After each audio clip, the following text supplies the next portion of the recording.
Good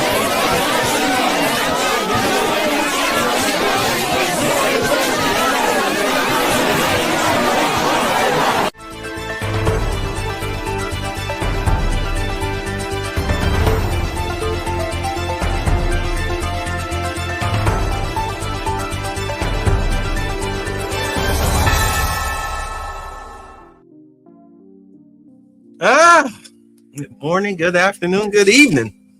Wherever this video finds you, welcome to Ticks. And of course, I meant to do this last night, but I decided to watch what turned out to be Mike Tomlin's last game as a Pittsburgh Steelers head coach. And man, that was terrible. I think I fell asleep in the middle of the third quarter. The game was it was boring. It was terrible. But, it looks like there's definitely going to be a new reigning champion in the NFL. The only quarterback that's ever won the Super Bowl that is playing in the playoffs right now is Matt Stafford with the Rams. It'll be interesting to see if they can get past the Seahawks. But at any rate, today, because I wanted to do this about 12, but I had things to do. I had to do my studying and everything. It's funny how white liberal females show their racism when you don't agree with them. And their Negro counterparts. Y'all do understand that the Confederacy were the Dixiecrats, who, once they went national, became the Democrats, right? Y'all know that. Y'all do know that the Confederacy was not the Republicans, right? Y'all do know that, right? Because I'm surprised at how many black people tend to think that the Republicans were the Confederacy. Good Lord. No wonder you're at the bottom of the economic ladder. At any rate, so speaking of which, let's get into this. Let's get into this because, it leads into what I'm saying. So Philadelphia groups hold vigil as officials condemn ICE after Minneapolis shooting. Blah, blah, blah, blah, blah, blah, blah, blah, blah, blah, blah, blah, a bunch of bull crap. And this is where I want to talk about. Apparently, members of the new Black Panther Party were also present carrying rifles. They joined the smaller group that continued marching after the main protest dispersed, followed closely by police on bikes and in patrol cars. At one point, something burned at the center of a circle of protesters. Witnesses said it was an American flag. This is what I'm trying to understand. Why is the Black Panther Party out there, the new Black Panther Party? Why are they out there? What's going on, Detroit? Shatifa. Why is the new Black Panther Party out there? And I'm gonna tell y'all right now. When the new Black Panther Party was formed, it was formed down here in Georgia by Khalid Muhammad. And he was having the New Black Leadership Conference way back in the 90s before he died. I think it was the year that he died. I think it was the year that he died or the year before he died. At either rate, he had a New Black Leadership Conference. And I was invited. I went.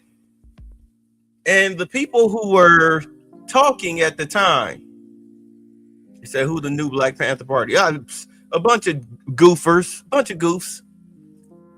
At least when I was there, when they formed. And at the New Black Leadership Conference, what I ran into, and this is what made me quit, was a bunch of people who were self-victimizing, who were blaming white people. Well, this was in Georgia. This when they formed, but they were up there, and they were in. Let's see. This was in Philadelphia. They were up there in Philadelphia.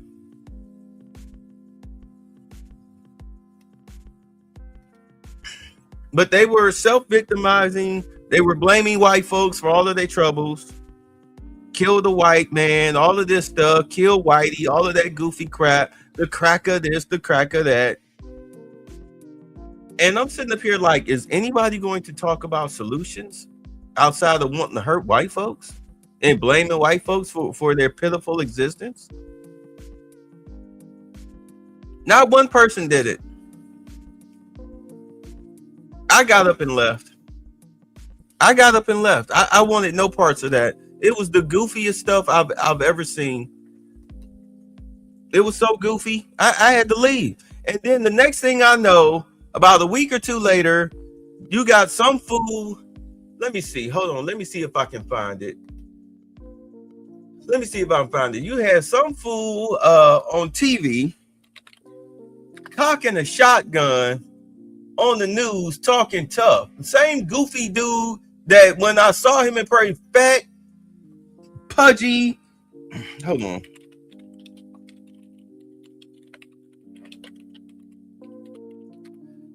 Let me see. Fat, pudgy bastard that wouldn't bust a grape.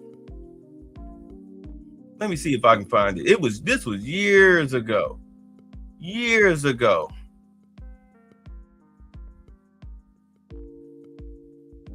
Hold on.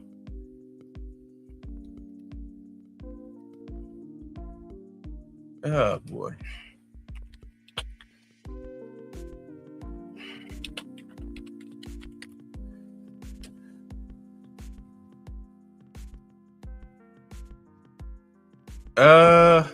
Damn, everything that comes up Black Panther is that stupid movie.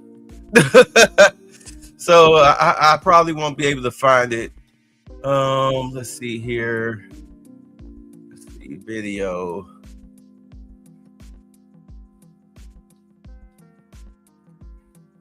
Yeah, I probably won't be able to find it, but it was so stupid. He was so corny and cheesy. It was like he put on a performance. And I was like, you know what? Let me get out of here. Right. So they complained about what happened in slavery, which they never experienced. Pretty much. Bunch of loser talk.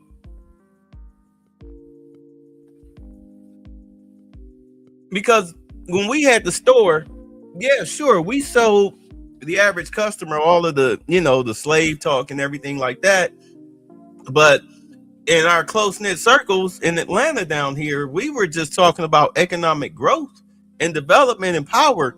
That's how we wound up getting caught up with those sovereign citizen paperwork, that crap.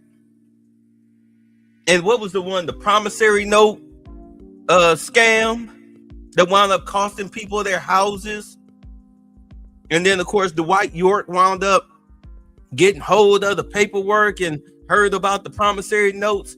And then, of course, they start running that scam. Why do you think Polite and all them dudes up north was running those scams? They charging people $14,000 and whatnot to correct your status. And I'm like, and I was online when I had the Bitter Truth Show channel. I'm like, look, y'all, that stuff is a scam. Don't do it. You'll find yourself in jail. You'll be in jail, and they will not release you until you can prove who you are. They not playing with you. You say, what was the pro-black solution about their neighborhoods? They didn't have any.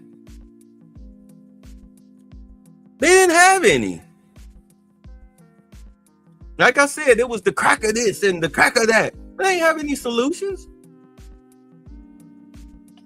So I'm like, why are these idiots out here with shotguns calling yourself trying to do what to federal agents? What do you call yourself trying to do to federal agents? Sit your black ass down. But you get hurt.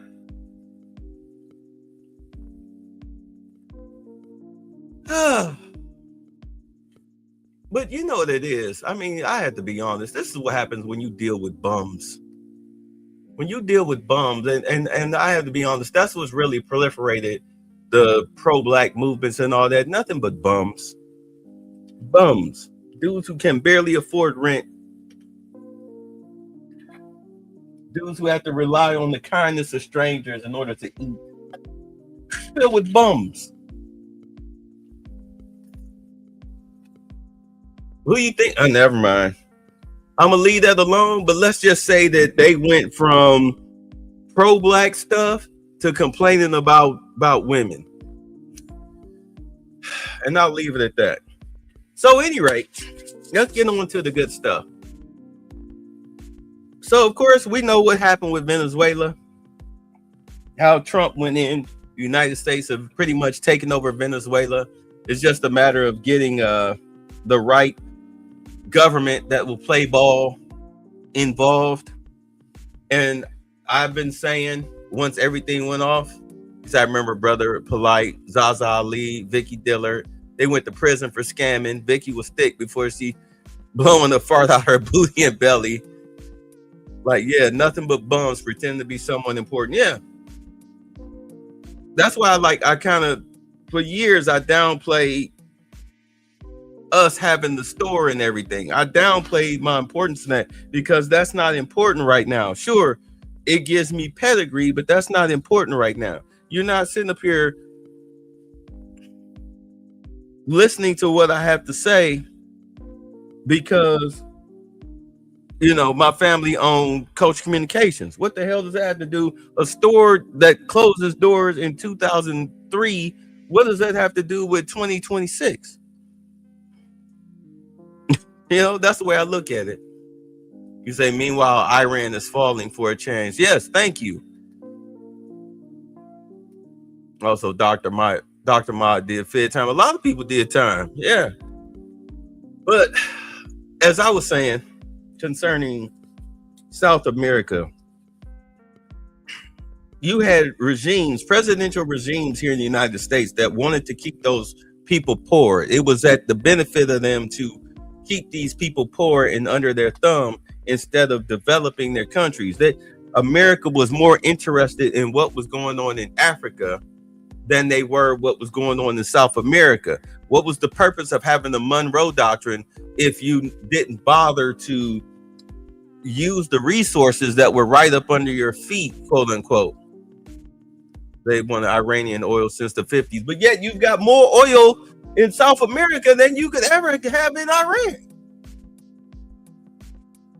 If you'd have made the deal with Venezuela, as far as trying to profit sharing, building their infrastructure up, helping their army, helping to educate their citizens, and have a stronghold there, and then you move to Brazil, and then you move to, hold on, damn it, I got my map, but it's dark in here. Hold on, I like to do these videos with the lights out. Then you move on to Peru. Crap, I cannot see that. Colombia, Argentina, Chile, that country there, Ecuador. You know what I'm saying? If you would have started developing the southern continent, Mexico, Cuba, making deals, you wouldn't have Haiti, you wouldn't have the problems that you have right now concerning immigration. You wouldn't have it. America would be a rich nation, a more enriched nation than it is now. And so would Mexico, Haiti, Cuba, and the countries in South America. If you would have took your monkey self down there and made a deal, a 50-50 deal. We'll build up your country, build up your infrastructure. We'll split your minerals. We'll help you guys become, if not a first world country, a developing nation, a developing country. You can have your own sovereignty. You can have your own sovereignty and protect your borders and keep your customs and practices and everything. But we're going to help you grow. We're going to help you grow. We're going to make sure your people have jobs. We're going to make sure they have education. You're going to be up under the protection of the United States. The Monroe Doctrine will keep the cartels out. We'll keep the criminals out. Instead, you now have lawless countries south of the border. You wouldn't have a need for ICE. If you would have done this crap 20, 30, 40, 50, 60 years ago. The reason why Africa is so underdeveloped, the Empire of Dust, because the Brits went in there and took over, but they didn't educate. They went in as conquerors. And then when they decided to leave, the people chased them out. Boom. Within 50 years, they're back to living in mud huts. You say, so I'm trying to figure out when Iran is failing as an economy, what this means for Russia and China, but their military base and equipment is in Greenland, which Trump is about to take over. Right. Trump is offering to give those people $10,000 a year per citizen.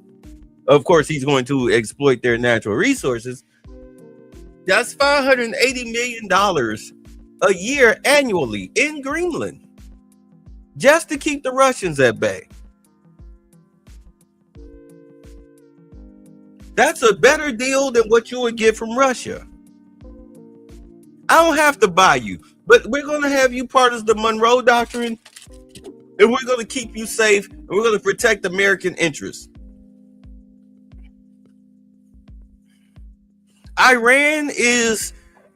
What's going on in Iran is pretty much what's going on in the United States, except in reverse. You have people here in America fighting to have an Iranian-style regime here. You have liberals fighting to have an Iranian-style regime here, thinking that socialism and communism, it'll work in America because we're such an enriched nation. No.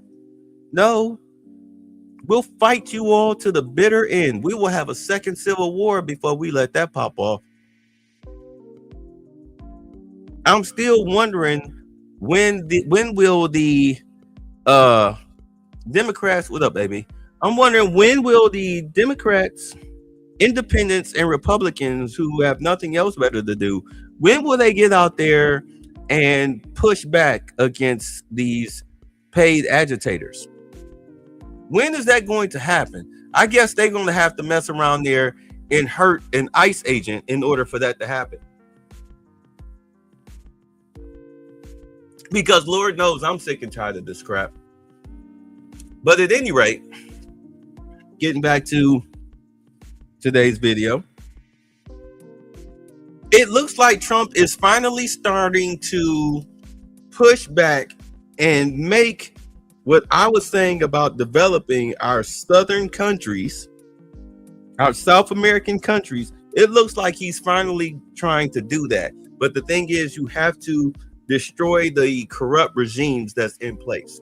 You say, what's going on in Iran is payback for the Iranians kicking the West out of their country in the late 70s. Right. And the messed up part about it is that they had liberal feminist females do that. They spearheaded what Iran is today, what we know it is today. Liberal females spearheaded that. And the women who were in charge of that, the second the Ayatollah came into power, he killed them.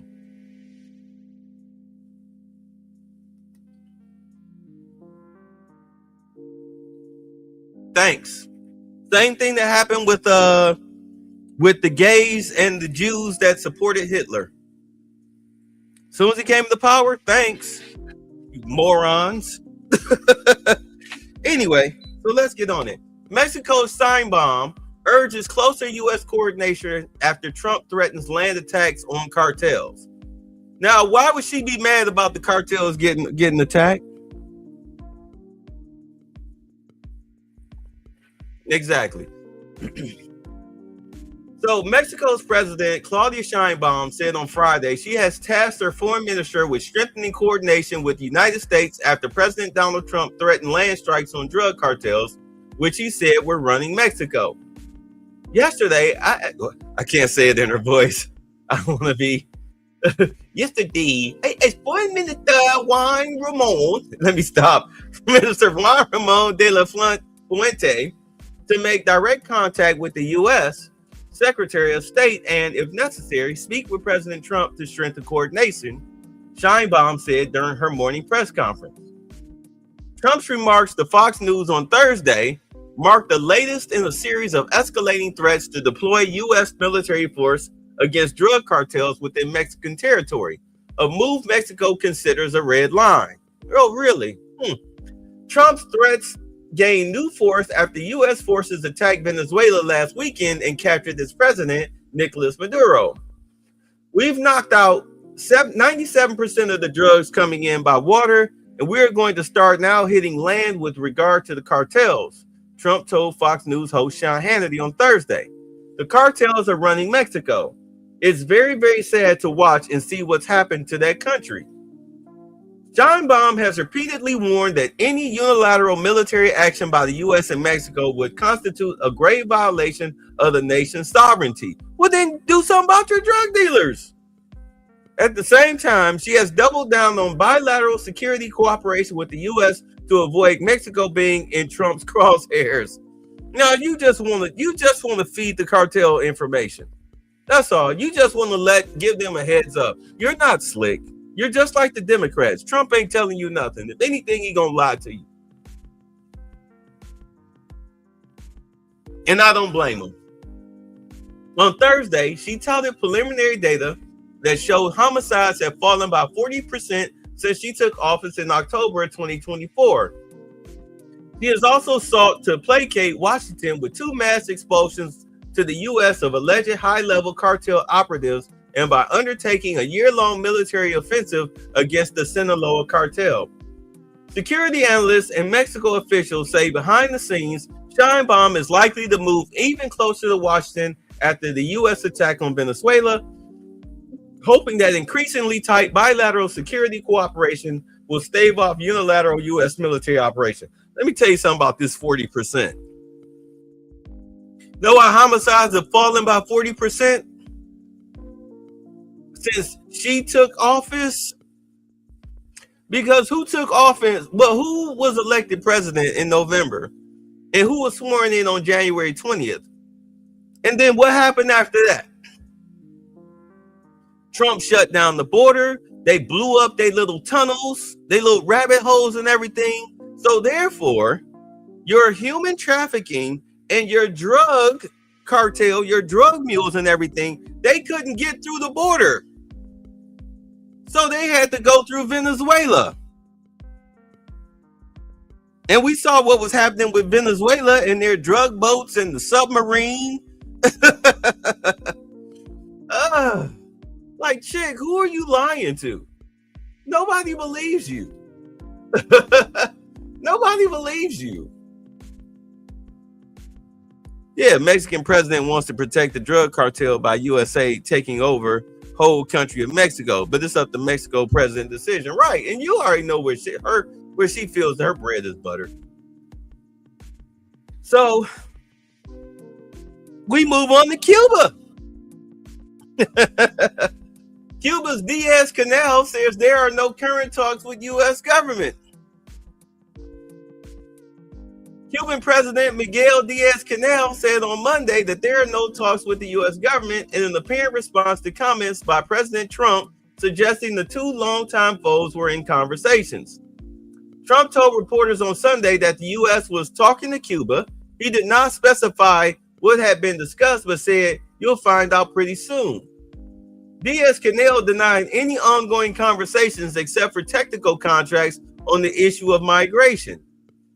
As history demonstrates, in order for the relations between the U.S. and Cuba to advance, they must be based in international law instead of hostility, threats, and economic coercion, Diaz-Canel said on X. Tensions are rapidly escalating between the two neighboring nations, just 90 miles apart across the Straits of Florida. Trump said on Sunday that no more Venezuelan oil or money would go to Cuba following the capture of Nicolas Maduro, and suggested the communist-run island should strike a deal with Washington. The comments prompted Diaz-Canel on Sunday to respond that Cuba would defend its homeland to the last drop of blood. Yeah, that's what Maduro said. Where is he now? Come and get me, coward! Okay. Wake up! Come on, we got a plane, got a helicopter in the plane to catch. Let's go. Yeah, put these blinders on. U.S. officials have hardened their rhetoric against Cuba in recent weeks, though the two countries have been at odds since former leader Fidel Castro's 1959 revolution. Whew. In his comments Sunday, Trump said he wanted to take care of Cubans who are forced out of Cuba or who left under duress, calling them great citizens of the United States. Diaz-Canel lashed back on Monday, saying his country's citizens had been enticed to migrate to the U.S. under laws that favored Cuban migrants, and now we're suffering the consequences of that failed policy.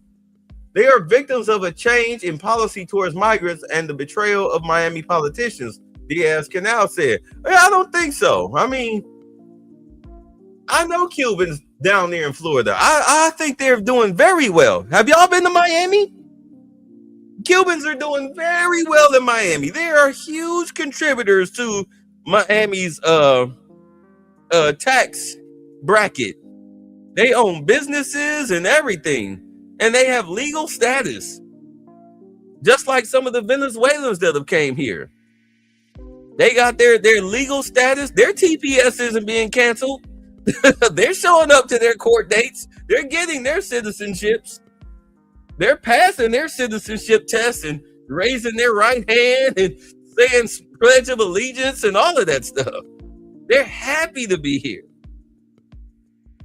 Let's see. The reason why Trump wants to expand the USA to make sure once USA takes over those countries like Cuba, Venezuela, and half of Canada, when BRICS can't attack the heart of U.S. to protect its citizens. Yeah, you've been to Miami, mostly Haitians and Cubans. Yeah, and they do very well out there. They do very well out there. All right, so that's enough on what's going on the southern front. Now let's deal with what's going on in Minnesota. Of course, you all know Secretary of Treasury Scott Bessent, the George McFly of our world.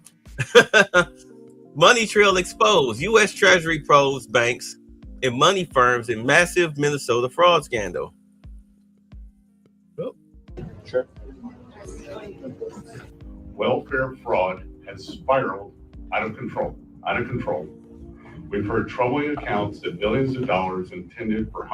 We have traced where the money from the perpetrators went and are investigating whether any of the money ended up in the hands of terrorists.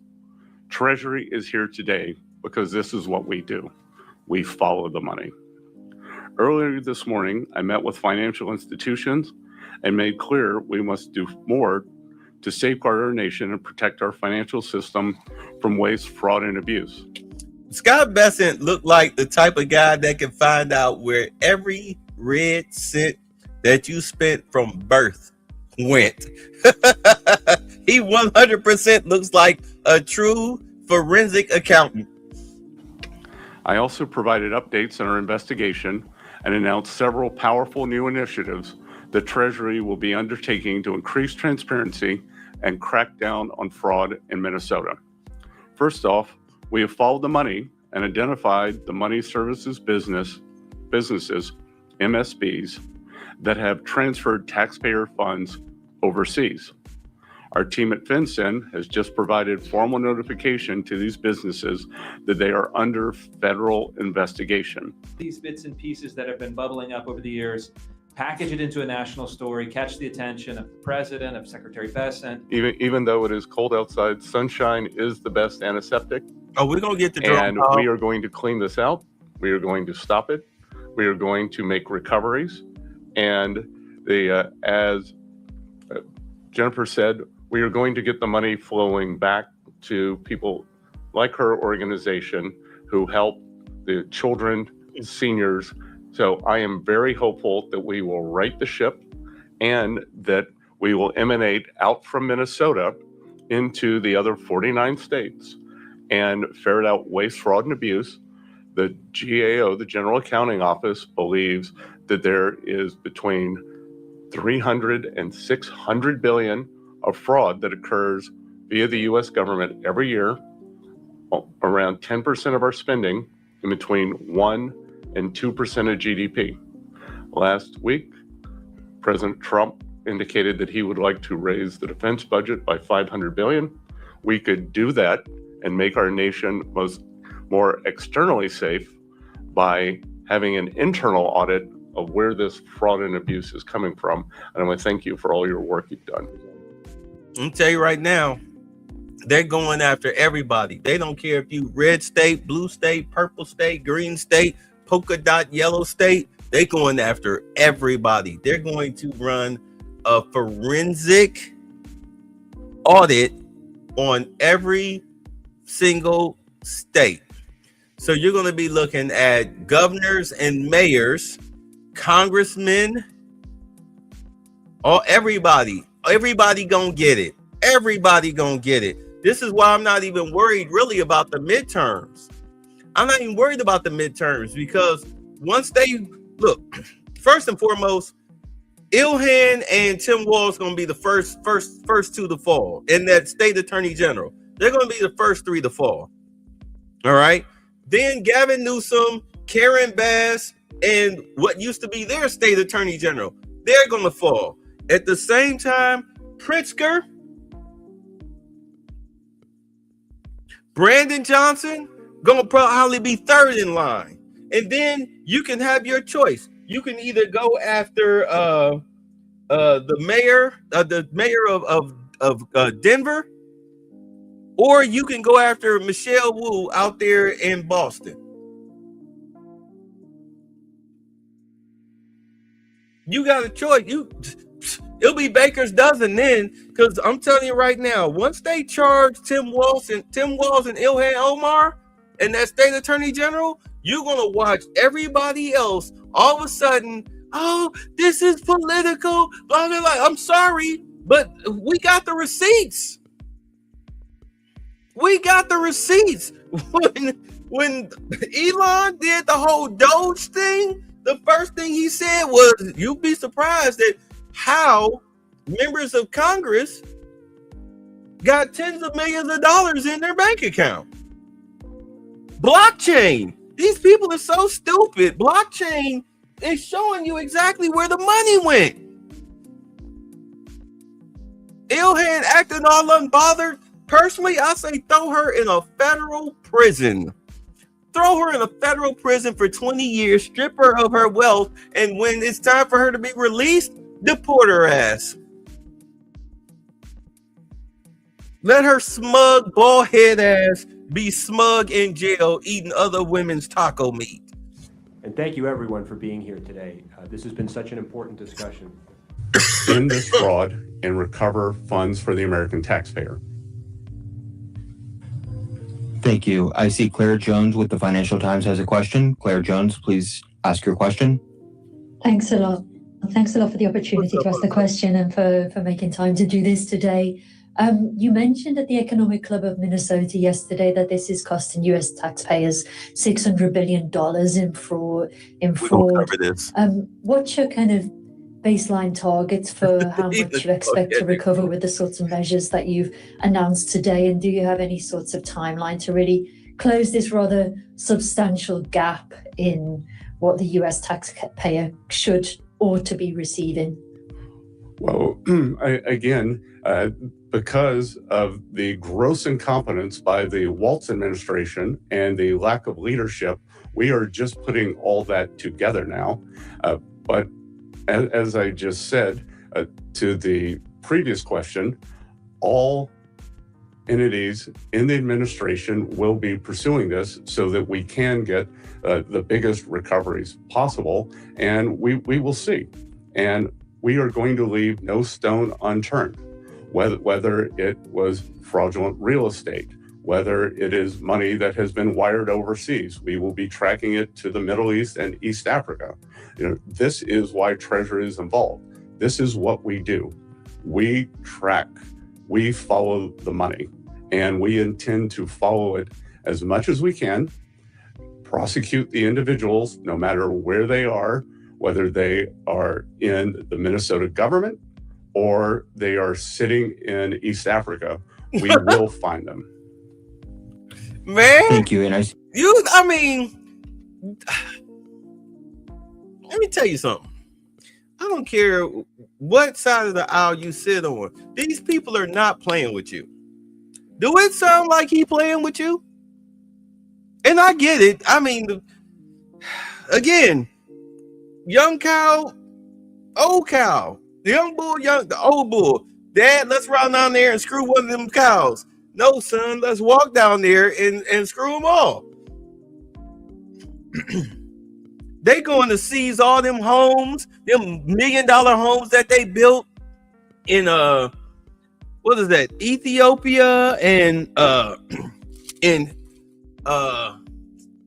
Nigeria, all those neighboring countries of Somalia where they spend their wealth there instead of being in Somalia. They going after all of them. And them Somali terrorists, Al-Shabaab or whatever, they're going to get their money back. The U.S. is going to get their money back in blood. They're going to get their money back in blood, but they're going to be seizing all of that real estate overseas. They're going to be seizing all of those cars and bank accounts and houses and your so-called Swiss bank account that you think that they don't know anything about. You know, the money you got buried in the backyard. They seizing all of that. They coming for you. 1, 2, Scott Besson's coming for you. 3, 4, better lock your door. Richard Escobedo with CBS has a question. Richard, please state your He question. looks like the man from Undercover. Thank you, Spencer, and thank you, Mr. Secretary, for doing this morning. I have 2 questions. I'm wondering if you can explain or elaborate on whether or not you've found any evidence that indicates taxpayer dollars have flowed directly to terrorist organizations. And then I do have a follow-up after that. Given the geographic proximity and the wires to East Africa, we are in the middle of investigations, and what we have found is highly concerning. I cannot talk about ongoing investigations, but think of the absurdity. Think of the absurdity of money being wired from Minnesota by these individuals that could have come from government programs or from excess benefits. This should not be wired out of the country, and we are going to be cracking down on that. And then my second question is, you said on Fox last night that as a part of this geographical targeting order, the threshold for surveillance is being lowered to $3,000. Do you anticipate that will be lowered to, that will also be expanded into other states, that lowered threshold? Do you have any sense on what other states you anticipate having to do this in? So we have lowered it's called a geographical targeting order, the GTOs. We have used lower thresholds to get at the cartels along the U.S.-Mexico border. And we view this crime as very similar to the cartels' money laundering, many of the same approaches, many of the same shell companies. So we will see where it goes out from here. That will be a starting point. And as I said, Minnesota is going to be the protocols, procedures, and the investigative techniques, as well as the collaboration with other agencies. Minnesota is going to be the genesis for a national rollout. Damn. So they going after you even if you stole rent money. You heard the guy say $3,000 is that the threshold, and Scott Besson's like, oh, we're going lower than that. So I mean, you talking about what 1,600, 1,500? That's rent. That's standard rent money. I mean, damn. Even if you just stole a little bit, they coming to get you, dude. All I took was a cash payment so I could pay my rent. But where'd you get it from? Where'd you get it from? Man, woo-wee. Woo-wee. Thank you. Thank you. And it looks like we have time for one more question, and then we'll go to Alana Austin with Newsmax. Hi, good morning. Thank you so much, Secretary Bessent, for your time. Well, I was wondering if there are any specific financial institutions that you think had lax practices that you're willing to name at this time. And also, I'm trying to understand if Somali government officials actually directed individuals from the country to come to Minnesota to exploit vulnerable systems, or whether you think that the bad actors were acting on their own. So with the first question, as I said, we have targeted enhanced investigations for MSBs, money service businesses, in greater Minneapolis, St. Paul. As they are under investigation, I cannot name those businesses. We will make the details of the investigation available as they become, as we gather further information. And your last question is an excellent one, that we do not know the depth, breadth, and collusion in this financial calamity that Governor Walz has allowed to have happen. That was this directed from overseas? Is it an endogenous flourishing of these fraudsters that Governor Walz allowed to grow right here in the backyard and take advantage of hardworking people of Minnesota? We'll see. So we are going to track this everywhere from top to bottom, and we will get to the bottom of it. And as we have more details, we will make those available. You know they got Tim Walz dead to rights, right? They got him dead to rights. They letting him sweat. They letting him sweat. They letting him sweat. They letting Ilhan Omar sweat. They got him. They got him on tape. They got the AG on tape taking bribes. And you wondering, let me give you a brief history on AOC. AOC was originally a Green Party member. Jill Stein talked about this. If you watch her interview, she talked about this, that AOC was a Green Party member. But the Democratic Party, one of their little subsidiaries, was hiring actors that they could promote as politicians. She went to the gig. She got the gig. Do you understand? She's a paid actor by the Democratic Party. They propped her up. And what Jill Stein said was that AOC took all of their ideas and used them for herself. And that's how she got elected. That's why she's stupid. That's why she ain't nothing but a stupid bartender. She's a paid actor. She don't believe in the things that she's saying. She just believes whatever that they're paying her to say. So her life was threatened. No, her life wasn't threatened. Her life was theater, if anything. She one of them little rich kids. So here we go. We're joined now by Congresswoman Ilhan Omar has to face the smoke. Large portion. Now, she's on Face the Nation, which is CBS. Now, I understand the CBS is going through a rebranding. They were bought by a conservative, and the conservative is trying to get them to be fair and balanced. So you still have some of these reporters that need to get the hell up out of here, get the hell up out of CBS, but it's just a matter of them finding the talent to replace them. This is why CBS made the pitch for Scott Jennings.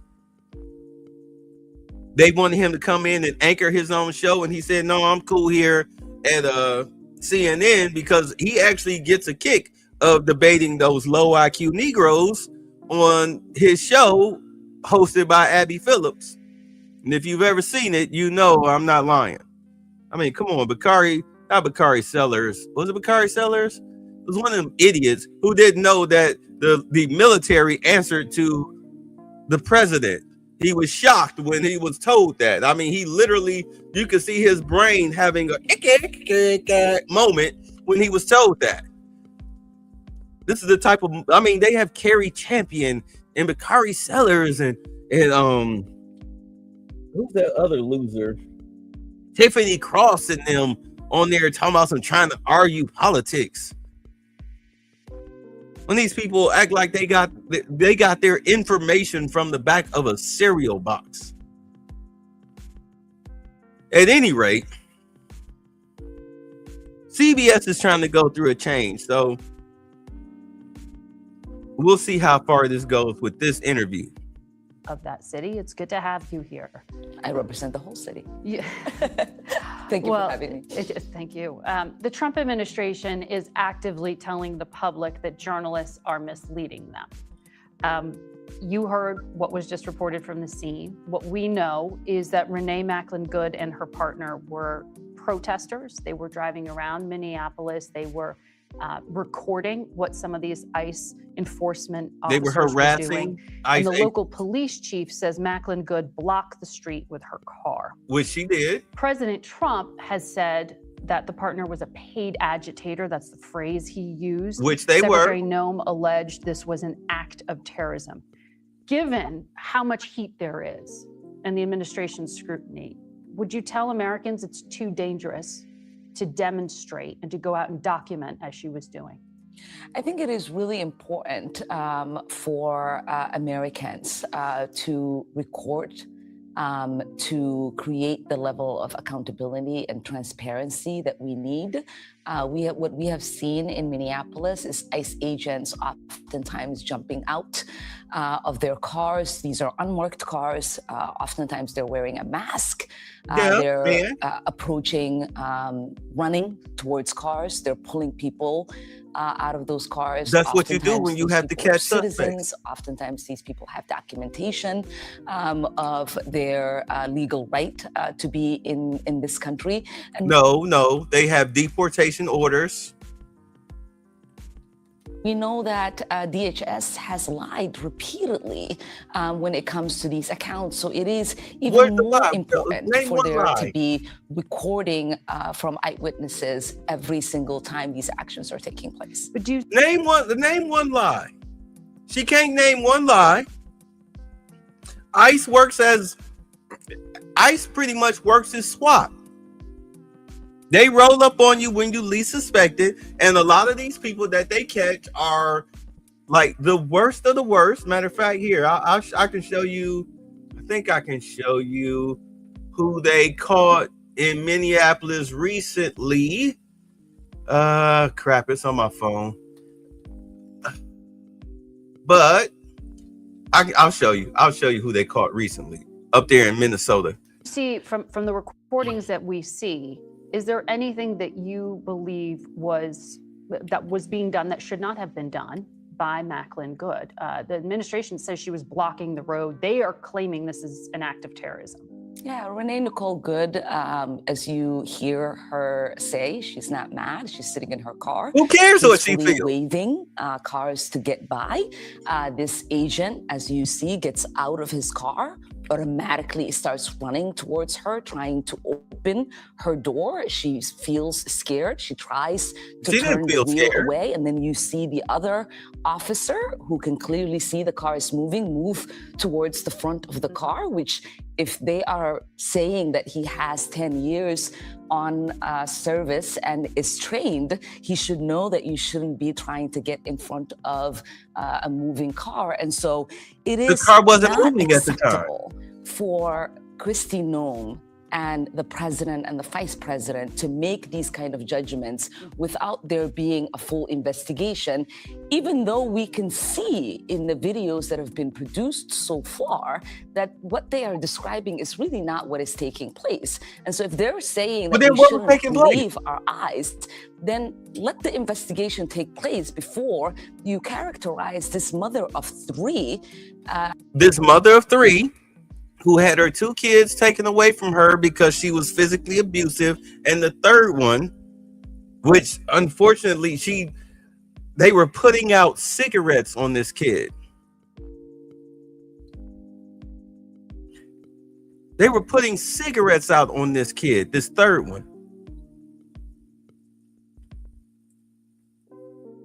She's an abusive parent. If she's so much of a mother of three, then why wasn't she at home taking care of the kid that she was abusing? Why did she lose custody of the other two? As a domestic terrorist, prove to us what documentation you have that one, that she was paid, two, that she was agitating when we can hear her say she's not mad, she's not upset. Nobody cares what she said. You know the best way to avoid getting shot in the face by a federal agent? Mind your business. Oh, by the way, these are the people that they picked up in Minnesota. Jose Alejandro Alvarado, child sex assault conviction. Let's see. Abdikani Noor Ibrahim, registered sex offender. Alfonso Gregorio Lopez, attempted sexual assault conviction. Vang Pao Lee, attempted criminal sex conduct conviction. Saeed Abdullah Elmi, possession of opioid conviction. That's who they were picking up. And yes, she was a domestic terrorist because only a domestic terrorist would antagonize and try to stop federal agents from doing their jobs of picking up scum like that. Upset. She's clearly trying to wave cars. Yes, she was asking for it.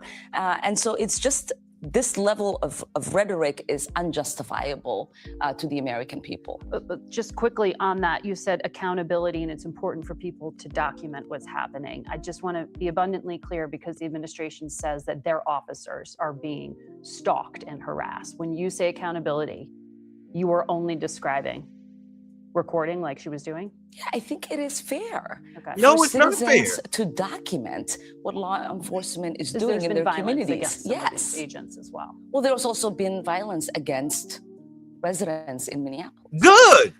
There Mind your right goddamn now business, is then a you won't lot of get your heat ass on kicked. your state. Treasury Secretary Bessent called Minnesota ground zero for what may be the most egregious welfare scam in our nation's history to date. 85 of the 98 people who were charged by the Justice Department with this welfare scheme are Somali. And you know this, the Treasury Secretary is probing whether any of the money was somehow funneled outside the country. He actually issued new standards. He's going to make it make someone disclose if they receive public assistance when they try to wire money out of the country, and he's lowered the bar for suspicious activity. What is the practical impact of doing that in the community? It's just creating fear. What they are doing is creating confusion, chaos, trying to intimidate people from being able to exercise their regular, normal activities that they would. There is no justification in any of the things that they say. The 87 people that you've described as being investigated, many of them adjudicated, all happened under the Biden administration. There is no. Yeah, okay. Let me explain something to y'all about these 87 people that were adjudicated under the Biden administration. Because, see, there's an underbelly and a split faction in the Somalian community. There's this new Somalian people and then old Somalians. They're at war with each other. So the people that got arrested and adjudicated, those are the new Somalians because they're trying to separate from the old Somalians. Do you understand what I'm saying? Do you get it? They report, these people like her reported those people for fraud because they no longer answer to her. So those people got reported by the Minnesota government. Those people got prosecuted, but not her people. You understand? At the Leering Center. That restaurant that she was at, that she was promoting all in the front of and whatnot. Yeah, there's a parking lot on the side. On the side in that parking lot, that's where that Leering Center is. It's part of that restaurant that she was at. Oh, y'all didn't know that. Yeah. That's why even though it was shut down, it was still open. They got her dead to rights. This is like the Susan Smart situation. Y'all remember? Good job. Y'all remember Susan Smart? If y'all don't remember Susan Smart, let me refresh y'all. She is the white woman out, I think, in North or South Carolina. She had 2 kids. She divorced her husband. Oh, no. She separated from her husband because she was sleeping with some so-called rich younger guy. And he didn't want any kids. So what Susan Smart decided to do, keep in mind, this is in the 90s before we had cameras everywhere. What she decided to do was drive her car into a lake with her 2 kids strapped in the back. Her 2 boys strapped in the back. Drowned them. And then sat up there and got on TV and said, a big black man, carjacked me at the light and stole my children. And for a whole week, the news she was on the news every day with her crocodile tears and her husband, who had no idea what the hell was going on, sitting up there patting her shoulders and whatnot. Meanwhile, the authorities was dredging the lake and they found the car, and she was on the news live, filled with the crowd. My children, bring back my children. Meanwhile, in the background, they was pulling the car up out of the lake with the tow truck. That's exactly what they doing with her right here. No justification for this search. We know that ICE has the ability to conduct raids. Yeah. There is no reason to have over 2,000 people coming in to our city. Why not? And creating the level of terror that they have created. Well, the If you're administration illegal, you should be argues that terrorized. they have to do it because the state failed to, right? The federal government and the state have been working peacefully together. No, they and have haven't. brought justice to these 87 people that you've described. Yeah, the new None Somalians of the that are not part of your search that faction? they have conducted has produced any sort of criminal activity. They haven't been able to charge anyone. This is a new investigation. Well, the administration also announced they're going to cut food stamps to Minnesota because they say some of the food stamp money had been embezzled here. Are you And those are the confident things that are that being litigated, and it is again unconstitutional for them to do so. Are you confident that the fraud that has been discovered is no longer being conducted now? Is there? They had dead people receiving food stamps, Section 8, and Medicaid. They had dead people on those rosters up there in Minnesota. Any justification for saying this food stamp money is somehow being misused? Yeah, there are ways to investigate fraud, which we have been doing in Minnesota, which the federal government has been doing under the Biden administration. There is no reason for them to use this level of rhetoric. There is no reason for them to fully stop the funding these programs. Billions of The only dollars, reason Trish. they are doing that is for PR purposes, and it is PR harming purposes. our state. It is harming my constituents, and it is You're creating thieving the kind criminal of chaos and pirate confusion that constituents. no one needs in this moment. Because the administration and many conservative allies of the administration argue that this is still ongoing. There was that conservative influencer who went out and posted this video that went viral alleging that daycare facilities were pocketing public funds. Yeah, and as you know, he went Millions of hours dollars. where these businesses were not operating. Yep, CBS went out Yeah, and with did it. Excuse me, what daycare center operates from 2 to 10? I don't know not one daycare center that operates from 2 to 10 that's got several daycare centers in one area with no playground, no nothing. Because in order for a daycare center to be even considered a daycare center, there must be an outdoor play area. So please show me where there's an outdoor play area in these strip malls, in these office parks. Where's the play area? Where are the cars of the staff? Where are the children? Shall we check the trash for dirty diapers and thrown away food? There should be at least, you say 50 kids are here, so we should see at least 50 thrown away plates, right? In the trash. The dumpster should be full, right? Right? again creates the level of confusion and chaos that is not necessary in a moment when we are trying to deal with a serious problem that needs serious people to be able to address it. But do you think there was no recorded evidence of fraud according to the CBS investigation that was conducted? But Governor Walz did choose to not run for re-election. He dropped out of the race because of all of this. Because he wants to focus on defending our state and not. No, he wants to focus on defending himself. Because he know his ass is about to go to prison. He ain't worried about Minnesota right now. Let me tell you something. Tim Walz could give a flip about Minnesota right now. Tim Walz could give a flying flip. He letting Fry take the heat.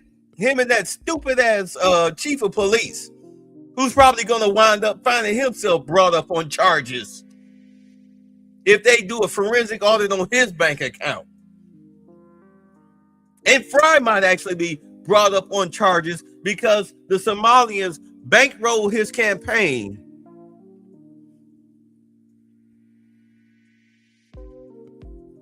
And if they find out that he took any ill-gotten campaign contributions, which he did, his ass is going to prison. In fact, remember there was the Somalian dude that was running for mayor against Fry? You know why he lost? He lost. His own people didn't vote for him because he was part of that new Somalian regime. That's why he lost. But Fry was the one that played ball because Fry took the money. That fool, bruh, you're going to prison. You're going to prison. Defending a seat. Do you think there has been a sufficient level of accountability and ownership of the failure to have oversight here? Do you think this ends? That is what we want. We want to collaboratively work with the administration. No, you don't. Try to make sure that there is no fraud that's being perpetuated on our state. What we do not want is the level of terror, of confusion, of chaos that is being created without any results in this moment. So you think that your constituents who lost their TPS status, some of them are here illegally, you think that the government, the U.S. government, the federal government is going to let these morons, these low IQ pirates, stay in Minnesota after what you have allowed them to do? They've done this under your command because you're the commander in chief of the Somalian people. You're all on video saying how much you're for Somalia and you're the queen of freaking Somalia in the United States and Somalia first. You're the queen. You're their leader. And you think that we're going to let them stay? You got another thing coming. Very quickly, before I let you go, the Chair Oversight Committee said that he wants to refer you to the Ethics Committee. I've been referred like 100 times, so he's looking at your husband's income and net worth. He said it was tied to private equity investment funds, but he seems to be insinuating that you personally are tied into this welfare scam. How do you respond to that? Ever since I've gotten to Congress, they have been doing these sort of weird ethics investigations. None of them have yielded anything because I have been as transparent as I can be, and there is nothing wrong with any documentation that I have ever provided to the federal government.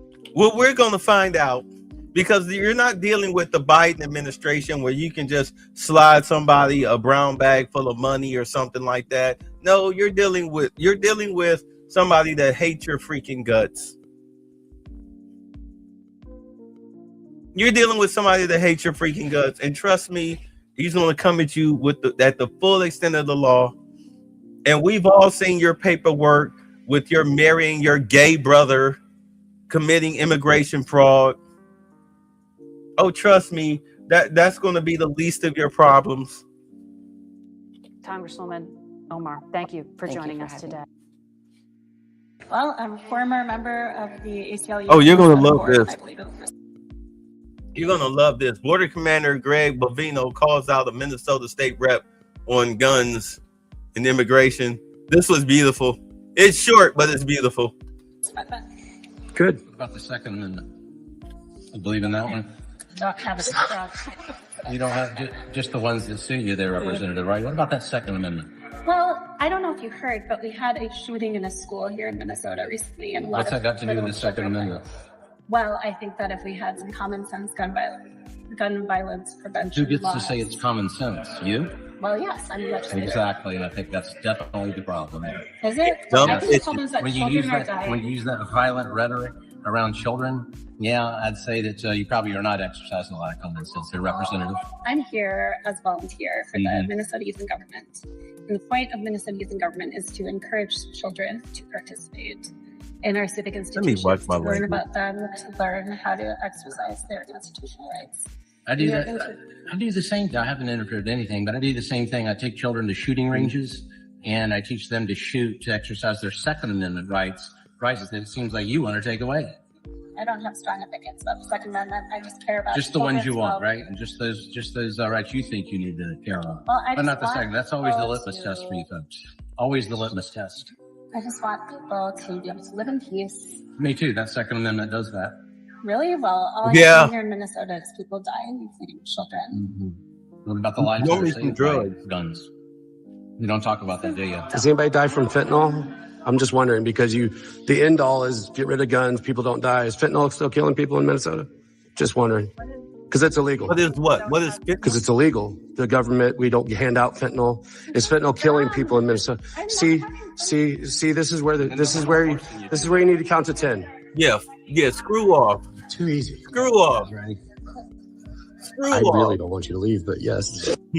Screw off. them to make a deal, and until they will not get any oil from Venezuela if they do not make that deal. Local 10's Brett Neese joins us live in Little Havana as the president made it a clear deadline is on the horizon. Brett, what are you seeing in terms of the response to this? Well, JC and Aaron, all of this pressure that President Trump is putting on Cuba actually has a lot of Cuban Americans here in Little Havana and the surrounding areas celebrating because they know how dire the situation is in Cuba right now and how the economy is there. And they are just hopeful that some of these moves by President Trump will create some lasting change. Cuban Americans in Little Havana waved their native country's flag and banged pots and pans outside the Versailles restaurant. This after President Donald Trump posted on Truth Social Sunday, saying the U.S. is cutting off Cuba's supply of Venezuelan oil. He goes on to say, quote, there will be no more oil or money going to Cuba. Zero. Love it. I was born there and married there and live here for 64 years. Those who live in Little Havana celebrate the move by President Trump. Most are hopeful the end of Cuba's dictatorship is near. But some are skeptical the president will put real action behind his words. I don't know what he's going to do. He's unpredictable. Do you hope he does something? I hope he does, but I don't see it. Do y'all think Trump is unpredictable? I mean, it's like every day you turn around, he doing something. Like he spoke to the people in Detroit.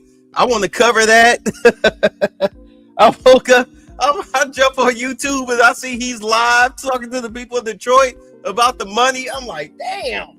Like, this is why we're here today, because I want to catch up on Monday's show so I can catch up on what he did today. Like, damn, like this dude never rests. He's trying to get everything done before he gets called home to Jeebus or to, down to Luscaber, wherever he going.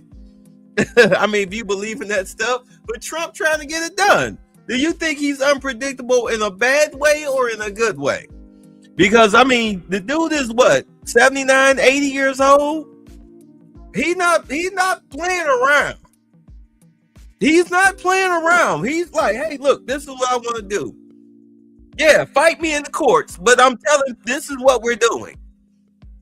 This is what we're doing, and you can fight me in the courts. But I've already consulted my lawyers, and everything that they say that I'm doing is legal. So, come on. You can probably get some goofy liberal judge to say no, what he's doing is wrong, but then we'll go ahead and win it on appeal and keep doing what we're doing. Representative Carlos Jimenez also reacting to the president's message, saying in a statement, "Do not test the resolve of the United States. With President Trump's leadership, we will help the Cuban people reclaim their freedom, rebuild their homeland, and take back their beautiful island from the communist narco-terrorist thugs who destroyed it." Cuba's leader firing back, saying in a statement, "Cuba is a free, independent, and sovereign nation. Nobody dictates what we do." He ended that statement saying they are ready to defend the homeland to the last drop of blood. Yeah, okay. Yeah, that's what Maduro said. And part of that message from President Trump to the regime in Cuba also said, quote, to make a deal before it's too late. Live in Little Havana, Brett Neese, Local 10 News. Looking like Spider-Man. Joining us now to discuss is the Secretary of the Department of Homeland Security, former South Dakota Governor Kristi Noem. Thanks so much for being here. We really appreciate it. So it's been 4 days since this incident.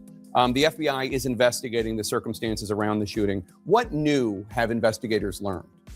Well, I would say the FBI can give you the details of the investigation, but what we do know is that this was clearly a law enforcement action where the officer acted on his training and defended himself and his life and his fellow colleagues. It's a tragedy that this family has lost a loved one and that our country is dealing with the situation. But that's why we need our leaders to turn down their rhetoric. We need individuals and elected leaders in Minnesota to start partnering with us so that we can do law enforcement operations on the streets to protect the citizens that live there. I say again, and y'all have heard me on broken recording on this. When California had their insurrection last year, if they would have had ICE and DHS and start murking those people that were throwing bricks and rocks at police officers and at federal agents and destroying city property, if they would have used live rounds on those people way back then, back in California, what's happening right now wouldn't be happening. These people would be scared. Because if I was Trump, like, come on, like, look, but we had an insurrection where we had illegals and domestic terrorists that unfortunately were American citizens who decided that they wanted to overthrow California. They wanted to overthrow LA. So we had to suppress them. And unfortunately, it cost people their lives. But this is what happens when you try to overthrow a city in America. Our armed forces, our federal agents, they're there for a reason. They're there to protect the sovereignty of this nation. And whether you are a foreign or domestic terrorist, these are the consequences of your actions. You want to throw rocks and bricks at federal agents and LA police officers who are rounding up criminals? As far as we're concerned, you're aiding and abetting criminals. And you will be treated as such. You will be treated as someone that's aiding and abetting criminals. You are a terrorist, be you foreign or domestic, and anybody that gets in the way of us trying to arrest illegals will be treated as such. Fuck what you heard. This is how we rolling. All bets are off. The nation is at stake here. If he'd have came out and said that and had those people's backs, I guarantee you, Renee Good would be at home putting out cigarettes on her kid's arm right now today. All that paid protester, paid agitator stuff would have died out almost overnight because nobody would have thought that a $6,000 check would be worth getting their brains blown out across a city street for a goddamn criminal illegal that don't give two shits about you. They'd have thought long and hard about it. Them people in Portland, they would have been getting capped. Pop, pop, pop, pop, pop. You want to play? We can. No, this ain't playtime. We're not your ex-boyfriend where you can harass us and stalk us and we gotta file motions, injunctions in the court. No. We're the federal guy. We're federal fucking agents. And we will treat you as hostile combatants. Truly, FAFO. True FAFO. What the fuck your local government gonna do? Nothing. We'll arrest your police chief and your mayors and your goofy governors for sedition. We can get you for inciting violence, inciting to riot. We can get you on that. Y'all sit y'all punk asses down. This ain't playtime. You're lucky Trump is soft like that. He's soft like that. He values human life. Fortunately for you, this ain't nothing but a federal government part. Yeah. I'll show you some real Gestapo. I'll show you some real Nazism. Step across that line. You step across that line, you forfeit your life. I would 100% give my ICE agents full permission to billy club your brains out, to break your arms and break your knees if you get within 10 feet. I would fully authorize that. I'd club your ass into a goddamn coma. Because as far as I'm concerned, you're trying to aid and abet a criminal, an illegal criminal.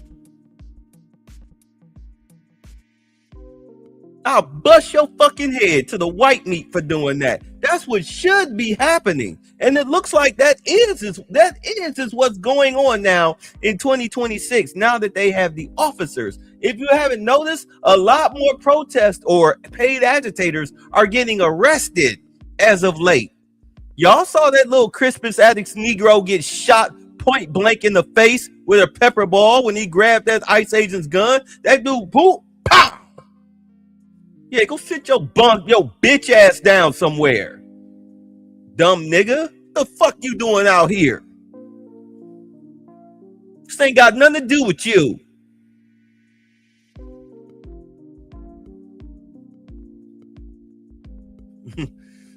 Bitter the bludgeoner. I mean, I'm serious. Explain to me. How is it that white liberals are so anti-American? They're the most anti-American group of people I've seen so far concerning this whole immigration situation. Highly anti-American. You're traitors to your country. There should be no mercy. Dumb Negroes think that it's okay to go out there. They fighting for Renee Good and making excuses. Man, sit your bitch ass down. Is what happened to that black man was deleted by ICE. Let me tell you about that black dude that got shot by the ICE agent. This goofy mother was outside on New Year's Eve shooting off an AR-15 up in the air. The off-duty ICE agent came outside with his service weapon. Put it down. You in a city apartment complex in the city. Shooting off a gun in city limits is a goddamn felony. That's a charge within itself. And I get it. A lot of people do that for tradition, but no. That's dangerous. It really should be outlawed. So the ICE, an AR-15. He was shooting off an AR-15. I got an AR-15. You know, that's not something you be shooting off all willy-nilly, drunk on New Year's Eve up in the air. Now, many people die from that stupid shit.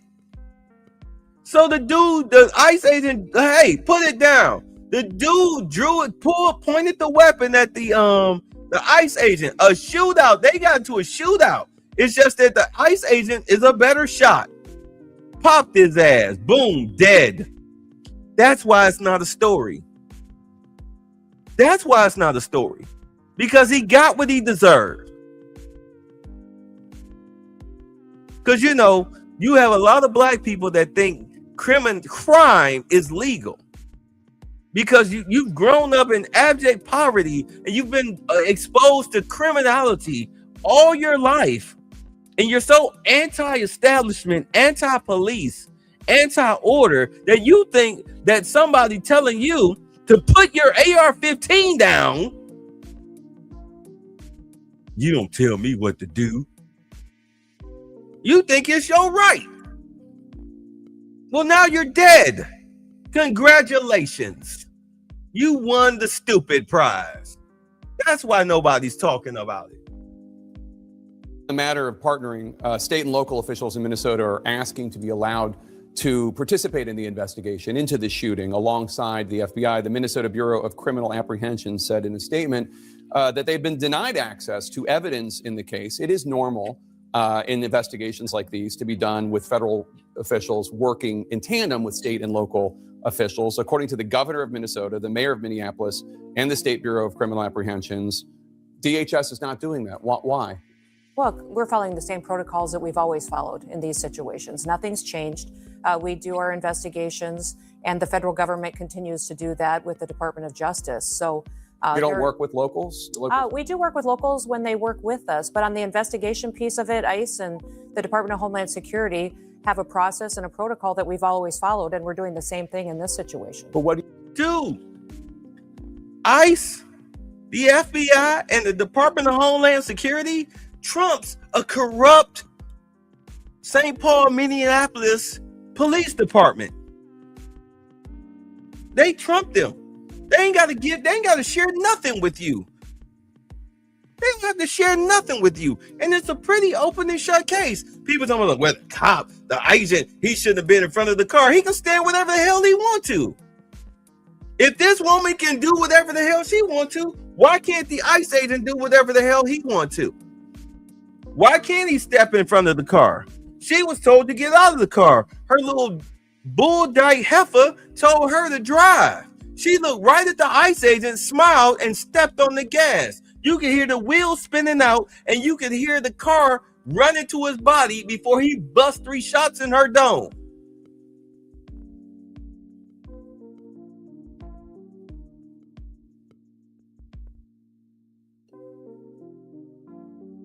There are plenty of cases where people got their brains blown out because they want to gun it with a cop standing in front of the car.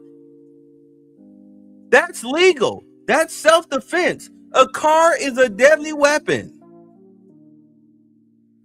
You gun it trying to run somebody over, they have every right to kill you because you tried to kill them. That's the intent. Or else you wouldn't have done it.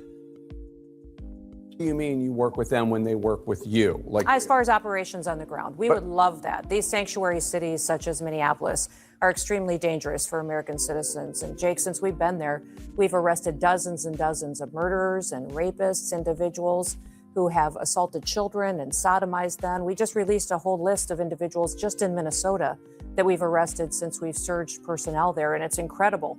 So we would love it if the Minneapolis Police Force and the governor and the state police department would partner with us to help us do this work. What about partnering when it comes to the investigation? Because Minnesota and Minneapolis say they're being denied access to information, and this took place in their streets. You know, the investigation's happening at the Department of Justice. I run the Department of Homeland Security, and I really will continue to follow the same process that this administration has in place, but also the same process that the last administration did. It's always been the same.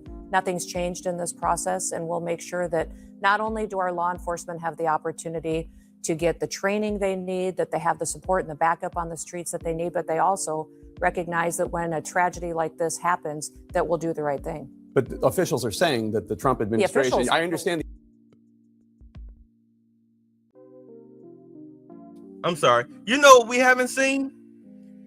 We've seen the ICE agent that got hit by the car. We've seen his body cam footage or his cell phone footage.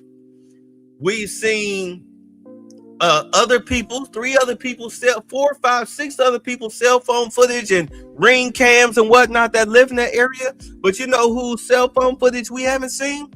The lesbian partner, the American traitor, the former service member traitor, the disabled military traitor. We haven't seen her cell phone footage. Why not? Because it would show them all day chasing around and antagonizing ICE agents, federal agents, all day.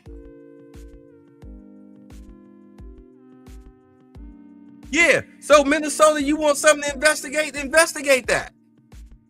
All the footage is out there. We've all seen the footage, haven't we? What footage? That's the only footage we haven't seen. Let's dig into Renee and her bull dyke girlfriend. Let's dig into their cell phones.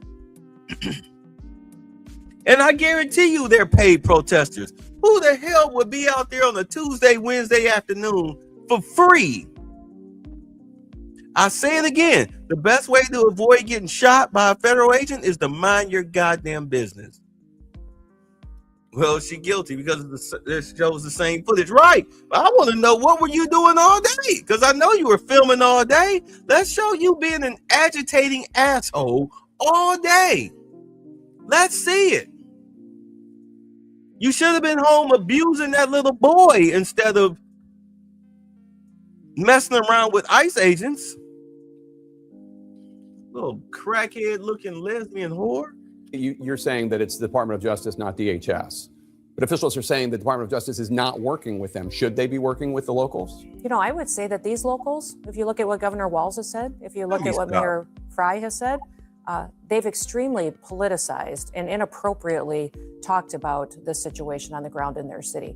They've inflamed the public.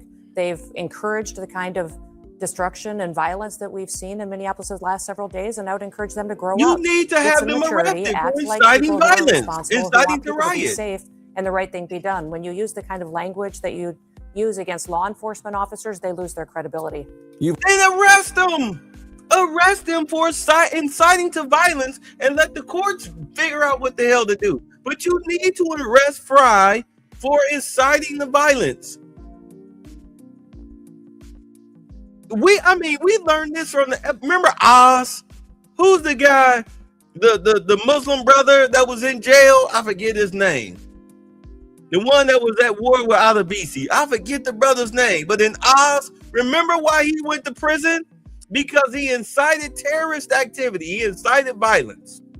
Remember, they blew up a factory. His people blew up a factory based on his words. So why aren't you arresting Fry for inciting violence? Stop playing games with these people. Damn, if that was us sitting up there talking all of this crap on the microphone, talking about some attack ICE agents and whatnot, we'd be in handcuffs within 48 hours. So why not him? You've also been criticized for your comments. The shooting, we should note, was Wednesday at 10:37 a.m. Eastern. Just over 2 hours later, the Department of Homeland Security put out a statement definitively asserting what had happened, defending the ICE agent, accusing Renee Good of domestic terrorism. That's a characterization that you reiterated in a press conference half an hour later. And Republican Senator Thom Tillis said, quote, "It was very unusual to have a senior law enforcement official to draw a conclusion about an event where the scene was still being processed. Generally speaking, law enforcement would recognize that a life was lost, that families are changed forever, the shooter's life will change forever. We're collecting video. We're trying to assess the situation." Why did you not wait for an investigation before making your comments? Oh, well, everything that I've said has been proven to be factual and the truth. This administration wants to operate in transparency. I have the responsibility as the Secretary of Homeland Security to know this information as soon as possible. Had just been in Minneapolis the day before, had already had conversations with officers on the ground and supervisors, and knew the facts, and decided that the department and the people of this country deserve to know the truth of the situation of what had unfolded in Minneapolis. Well, with all due respect, please show me where this chick was innocent. Show me where this chick was innocent. We've seen all the footage that we need to see. The ICE agent circling the car, getting the plates, her goofy little ugly lesbian wanna be a man lesbian partner talking about some go get some lunch, calling him a fat boy, even though he wearing like damn near 100 pounds worth of gear on. The other ICE agents jumping out the car, going to arrest her for obstruction. Her saying, drive, baby, drive. Her bagging up, looking right at the ICE agent, smiling, and then stomping on the gas. And he popped her 3 times in the dome and called her a bitch, which I would have called her one too for hitting me with her car. What more do we, what more do we need to see to come to a conclusion that, yeah, this looks like a justified shooting?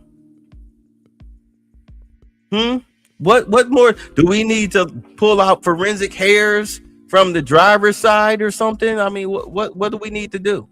You could literally hear him getting hit by that cheap, raggedy SUV. So please tell me, what more do we need to investigate? In fact, Secretary, the first thing you said was, quote, what happened was our ICE officers were out in an enforcement action. They got stuck in the snow because of the adverse weather that is in Minneapolis. They were attempting to push out their vehicle, and a woman attacked them and those surrounding them and attempted to run them over and rammed them with her vehicle. That's not what happened. We all saw what happened. It absolutely is what happened. That isn't what happened. Those What officers did had you been out in think? enforcement action. A vehicle had been stuck. They had come to help get that vehicle out. That's when this individual started blocking traffic for minutes and minutes. You said that the before woman this attacked them and Understand the vehicle that they're talking about. If you watch the 3-minute video, there's a vehicle in the back. It was on the side of the road. It got stuck in a snowbank. This is how she got ahead of them, and then blocked off the other ICE agents while waving other cars over. And when one of the ICE cars tried to go away, she tried to pull in to block them. Except she would have jumped into on the opposite traffic lane. So she stopped. That's when the other ICE vehicle pulled up and got out, and they told her to get out of the car for obstruction because they were going to arrest her for obstruction. That's what happened. Surrounded them and attempted to run them over and ram them with their vehicle. Blocked the road for a long time and was yelling at them and impeding a federal law enforcement investigation. And that's what you need to focus on, Jake, is they were breaking the law by impeding and obstructing a law enforcement operation. They were breaking the law already, and these officers were doing their due diligence of what their training had prepared them to do to make sure they were handling it appropriately. You said within hours of her being killed, you said that she was a domestic terrorist. How do you define domestic terrorist? She weaponized her vehicle to conduct an act of violence against a law enforcement officer and the public. How So can as you they are doing that, How can you assert that's domestic with certainty terrorism, bro, that she was trying to hurt the officer as opposed to she was trying to flee the scene? Did if you look at what the definition of domestic terrorism is, it completely fits the situation on the ground. This individual, as you saw in the video that we released just 48 hours after this incident, showed that this officer was hit by her vehicle. She weaponized it, and he defended his life and those colleagues around him and the public. The question is, I don't doubt. My position is, I wasn't there. I didn't see it. Some people say that it clearly showed that she was trying to hit him and did. Some people say, no, she was clearly trying to move her car and flee and get away. I don't know. What I'm saying is, how do you know? How can you assert for a fact? Okay, first and foremost, trying to flee to get away from being arrested by a federal agent, yeah, that's illegal. Hitting a federal agent with your car, whether you meant to or not, that's attempted murder. Especially when you hit them head on, that's attempted murder. That's a felony. You getting shot for doing that is the consequences of your own stupidity. You got what you asked for. You begged for it. You deserved it. You deserved it. If I was in a car, matter of fact, I remember years ago when I was staying on the southwest side of Atlanta. I was at the smoke shop, and all of a sudden we heard it was gunshots, because gas station. You heard gunshots and tires screeching, and a car jump out of the gas station, almost ram another car, boom, zooming down the street. And everybody was, oh man, and there was a crowd formed. So I ran across the street. And there was some dude, one of them, the type of people that normally hang out at the gas station, them over 40 bums, always begging for change or whatnot. They congregate. One of them got hit by the car. What happened was the guy and his girl, the girl was driving. They got into a fight. She went to hit him with the car. He jumped out the way and bust 3 shots at her. We don't know if he hit her or not. But unfortunately, one of these gas station bums, she wound up hitting him and running him over.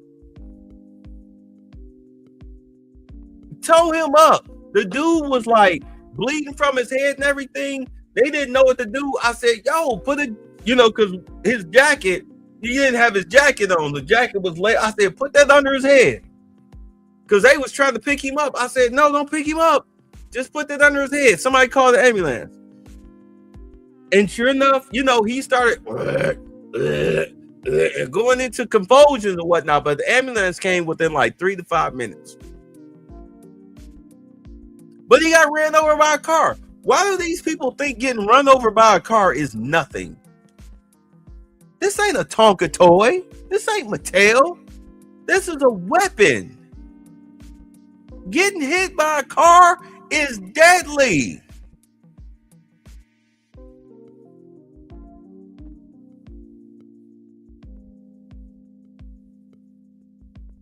Getting hit by a car is deadly. That's a 2,000 to 3,000 ton freaking killing machine.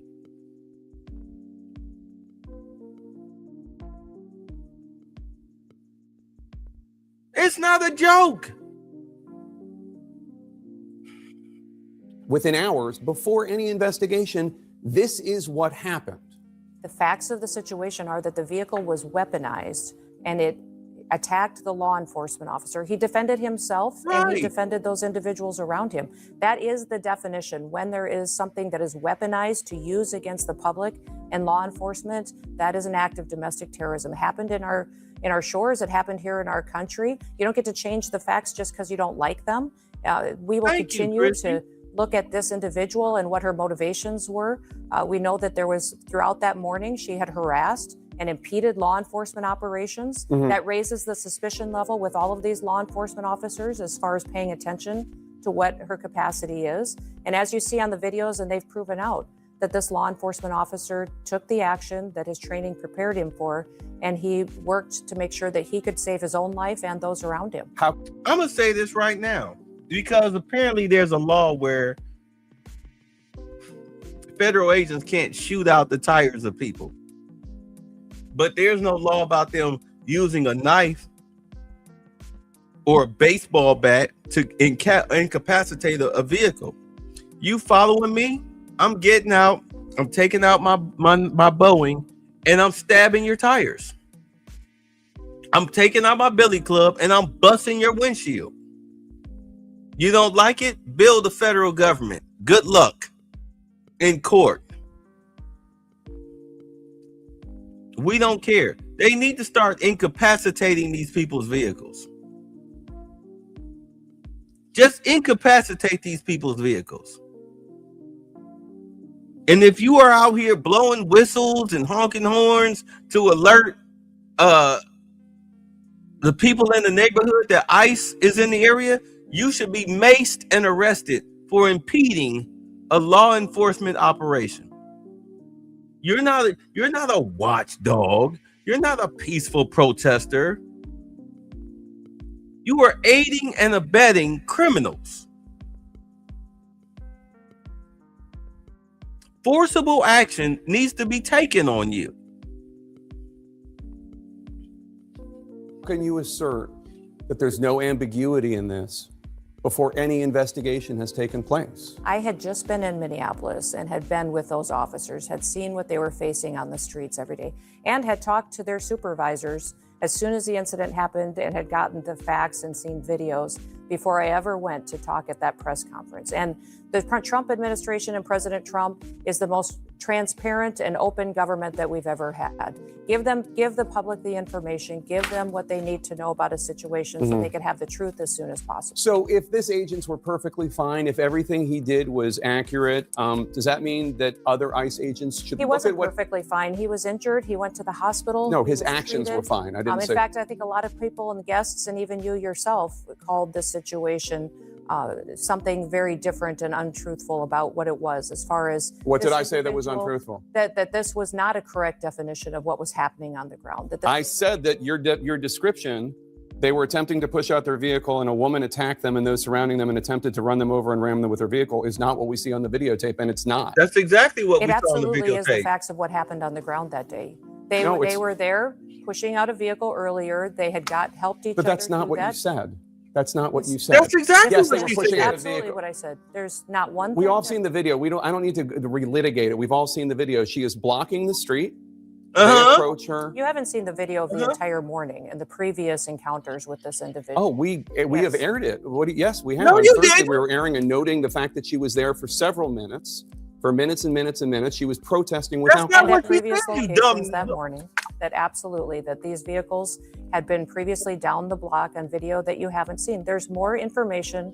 But the that this question individual is was not- impeding law enforcement operations throughout the previous moments and hours before this incident The question is, what was she doing when she was moving her car? The question That's is, the question. is why are we arguing with a president who's working to keep people safe? Why are we arguing with law enforcement operations that have gone on in this country for years, and we're working to collect murderers and rapists and drug traffickers and fraudsters off the streets of Minnesota, and we don't have local law enforcement and local elected officials that are partnering with us to help do that work? Overwhelmingly, the people in this country said they wanted America to be safe again, that they didn't want dangerous criminals on our streets.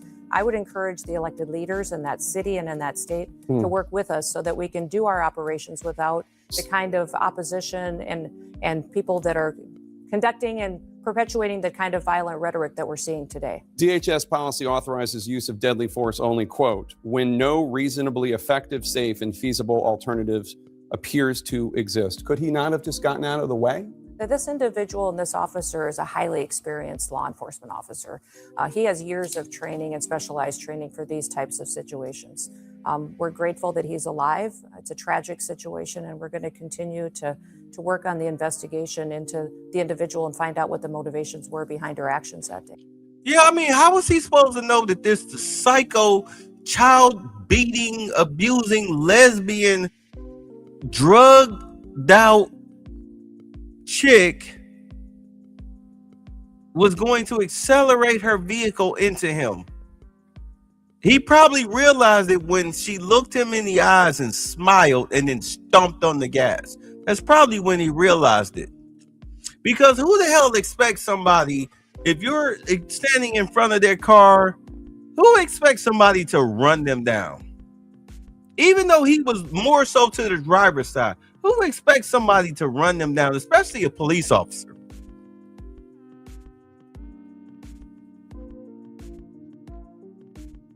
The good news was that he at least kind of anticipated it just in case, because you saw him draw his weapon from the first video that we saw. We saw him draw his weapon when she bagged up.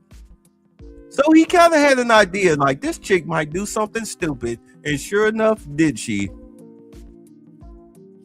We're grateful that that he's alive too. I want to play this moment from the officer's cell phone video. Yeah, play it. Let's see it. Show it.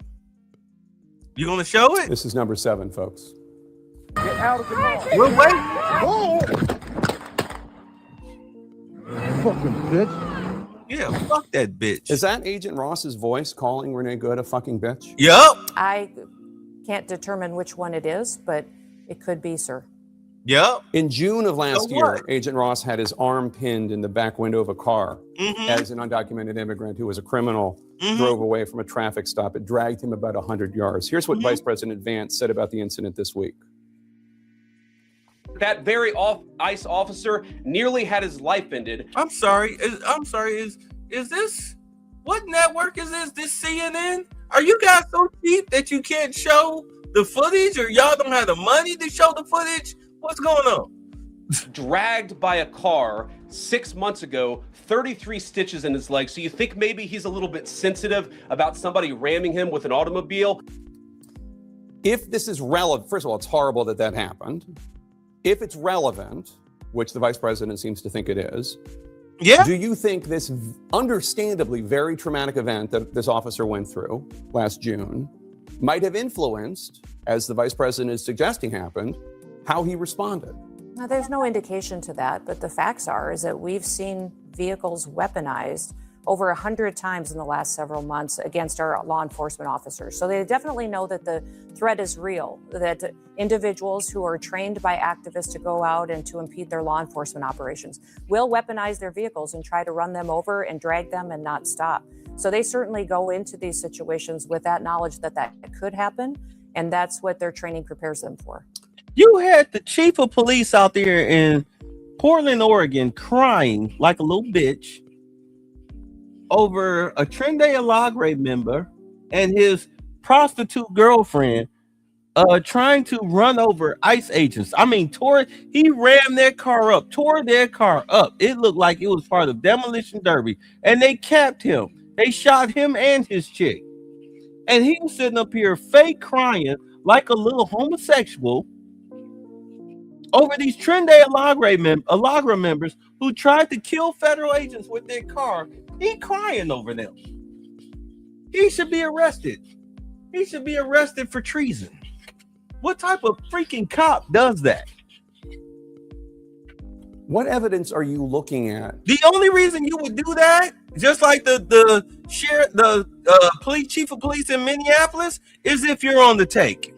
That so many other people around the country look at, and they say, it looked to me, her tires were turned to the right, she was moving her car, and they see a woman trying to flee.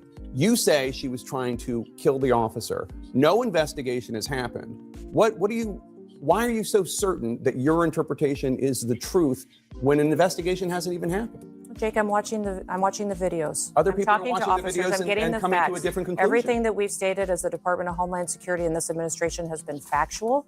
And I wish we would talk factually about what we see every day from these protesters, what they do, what they say, how they chant over and over, kill ICE, attack law enforcement, how they're trained to perpetuate violence against them and to stop the work that they do every day. Each of these law enforcement officers takes an oath to protect this country and uphold the law. They go out every day and enforce the laws of this country to keep people safe. Nobody so these cares what a individuals bleeding that are heart out there liberal has to say. harassing them while they do that work, doxing their identities, threatening them and their families, it's unacceptable. And that's why President Trump is so strong in supporting their operations in all of these cities. The officer appeared to have fired 3 shots. The first one through the front windshield. So what? The second and third through the side. Those were window. make sure shots. What is the justification for the second and third? They given were that the make officer sure was out of shots. You're harm's watching way? the same videos that I am, correct? Yeah. Yeah, you're watching the same ones. So you see how quickly the situation unfolded, how the officer was in front of the vehicle when she sped off, how she ran into him, and how he had to take quick action based on his training to defend himself and his colleagues around Once him. he's out of That's harm's very way. clear and factual from the videos that you can see. It's nobody's interpretation. We don't get to change it because we can see it with our eyes and we can build on the evidence that we have on the ground. Yeah, the question we don't is because why- the politics doesn't fit somebody and what they're trying to do to continue to defraud people in their city and in their state, continue to take advantage of individuals and to allow I criminals. don't know what you're talking about. That's what Mayor. Oh, you Fry don't know what she's and talking Fry, about. And You that's what goofy, Mayor. you goofy mother. You have no credibility, you scumbag piece of shit. Jake Tapper has 0 credibility. He is nothing but a freaking parasite. Sat up there for years and said wasn't nothing wrong with Biden, then wrote a book about what was wrong with Biden the second Biden got out of office. You have no credibility. You're a scumbag. You're a parasite. You're the worst type of quote unquote reporter. Governor Walz are doing every day by diverting the attention and trying to attack a law enforcement officer. They're allowing the criminals to go by without examination. Are you saying without that the second and questioning third shots, because you just said it happened very quickly, are you I didn't saying the say second and anything third at all. I shots? said watch the videos I'm and watch how asking. quickly this unfolded, and know that law enforcement officers every day in this country are in difficult situations where they have to make split-second decisions to protect themselves, the public, and their colleagues, and that they have to rely on their training. That's exactly what this officer did. Right. He didn't chase the car down firing shots. He fired all 3 shots as he was being hit and rolling off the hood, the right front bumper of that freaking SUV. Those were make sure shots. These are you get what you deserve shots. These are how dare you hit me with your fucking car shots. Justifiable. And I know that the left and I know the crazy activists in this country that are trying to undermine our way of life will attack and try to destroy a law enforcement officer. I'm to do asking a that. question. It's just unacceptable, and we're not going to let that I'm happen. asking a question is when he's out of harm's way, what is the reason for the second and third shot through the window when he is out? He's not. When was he out of harm's way, Jake? This investigation will continue to unfold and more information will come forward. But until that comes, what I would appreciate is everybody sticking to the facts of the situation and recognize that this law enforcement officer took action based on his training to protect himself and the public. I'm just waiting for the investigation to come through. I'm wondering if you're not doing a disservice to the officer by reaching a conclusion before the investigation I takes haven't place. heard you say once what a disservice it's done for Mayor Fry to get up and to I'm tell interviewing him ICE to next. get the F out of his city, and I'm interviewing AOC to stand up before she had any of the facts and call this officer a murderer. I just- For individuals, well, call them out, Jake. Spend as much time calling them out. Okay. I have provided you with facts and information to back up every single word that we have said Mhm. and every single part of this investigation. And if you don't like it, that's fine. But we're going to continue to do the right thing to keep the American people safe. I know that you'd like to make me the topic of this and not what happened, but I did ask a Democratic senator just a few minutes ago about AOC's comments. And I don't actually even know what you're talking about when I ask questions as if like know that's what an you're talking assertion. about. It's a question. How can you make a conclusion before an investigation? And there really isn't an answer other than you saw the video. I want to ask a question about the rules of how law enforcement is allowed to engage when feeling threatened, per your assertions. Your Because mouth is blow I your want to brains share out some video when for you feeling right now threatened. and ask, what is the appropriate response for the police officers in this situation?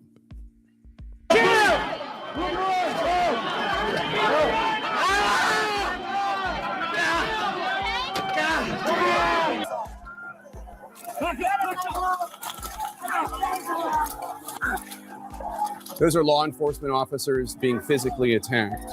By this standard, would any of those officers be justified in shooting and killing the people causing them physical harm? Every single situation is going to rely on the situation those officers are on. But they know that when people are putting hands on them, when they are using weapons against them, when they are physically harming them, that they have the authority to arrest those individuals. The and president make sure that pardoned they're every single facing one of those people. consequences And make sure that they're getting justice for their actions going forward. President Trump pardoned every single one of those And people. every single one of these investigations comes in the full context of the situation on the ground. And that's one thing that President Trump has been so focused on, is making sure that when we're out there, we don't pick and choose which situations are and which laws are enforced and which ones aren't. Every single one of them is being enforced under the Trump administration, and the clarity of the law stands. And if people don't like it, these members of Congress and elected officials should go change the law and make sure they have that debate and policy change. I just showed you video of people attacking law enforcement officers. Undisputed proof, undisputed evidence. Okay. And I just said President Trump pardoned all of them. And you said that President Trump is enforcing all the laws equally. It's just not true. There's a different standard for law enforcement officials being attacked if they're being attacked by Trump supporters. We just saw that. This individual and these instances and these investigations all have to be taken and done correctly in context of every situation that is happening on the ground. So what we are doing today as the Department of Homeland Security is out there with our law enforcement officers, making sure that we're targeting the worst of the worst and that we're talking factually about each situation and making sure that we're bringing those perpetuators of violence back to justice. bringing them to justice and making sure they face consequences for their crimes. We'd love to have the partnership of Mayor Frey. We'd love to have the partnership of the Chief of Police and of Governor Walz every day when we're out there to make sure they tone down the rhetoric and they do the right thing for the people of Minnesota.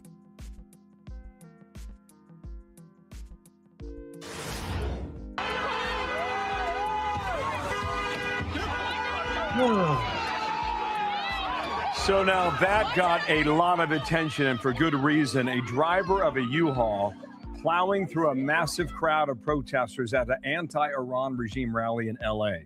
Chaotic scene, all caught on video. William LaJeunesse has the fallout. This was wild. What happened here, behind the wheel, and on the street. William, hello. Amazingly, Bill, you know, there's one suffered minor injuries, but no one was killed when that U-Haul plowed through the protesters outside the federal building in Westwood.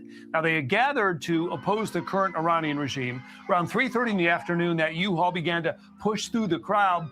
People tried to clear the road. Others converged on the truck, jumping on the running boards to open the door. One got on the roof, then climbed onto the hood, smashing the front windshield. Others attacked the driver with a flagpole through the passenger window. They tore a sign off the truck that read, "No Shah, no regime, USA. Don't repeat 1953, no mullah." That 1953 refers to a U.S.-assisted overthrow of Iranian government that was replaced with the pro-Western Shah, who then in 1979 was deposed by the current Iranian revolution, or Islamic revolution, rather. Now, a third of the Iranians who left came to L.A., which is now home to the largest Iranian community outside of that country. Police protected the driver as he tried to exit. Several protesters still landed punches. Police say the incident was not politically motivated or an act of terrorism, but stemmed from an altercation in the crowd. But then where did he get the sign from? He stepped on it purposely, but I think he was more scared for his life. You know, he shouldn't be there in the first place, but he was definitely scared for his life. So the driver did suffer minor injuries. He may be charged with an assault with a deadly weapon. LAPD and FBI, Bill, are investigating. Okay. Well, now keep in mind, they said running somebody over with a car is not grounds to, it's just a misdemeanor. You should overlook it. Thank you, William. Nice to see you. That video is stunning. I'm Steve Bishop. I'm Brian. Rules for thee, but not for me. Oh my God, man. Make up your mind. Is running over people with a car, is that illegal and grounds for violent assault or not? Somebody tell me what it is. All right, I will see y'all, I guess tomorrow. We're going to talk about that Trump in that Detroit situation, because I know that was wild. I can't wait to do that. So I guess I'll catch y'all then. Y'all be safe. Now, gentlemen, Mr. Butler's been up north, I hear. Don't you agree with this, Mr. Butler? I think it's hard winning a war with words, gentlemen. What do you mean, sir? I mean, Mr. Hamilton, there's not a cannon factory in the whole South. What difference does that make, sir, to a gentleman? I'm afraid it's going to make a great deal of difference to a great many gentlemen, sir. Are you hinting, Mr. Butler, that the Yankees can lick us? No, I'm not hinting. I'm saying very plainly that the Yankees are better equipped than we. They've got factories, shipyards, coal mines, and a fleet to bottle up our harbors and starve us to death. All we've got is cotton and slaves and arrogance. That's treachery! A problem figuring out whether you're for me or Trump, and you ain't black. Right, hi! Thanks for the fun! Get the fuck out!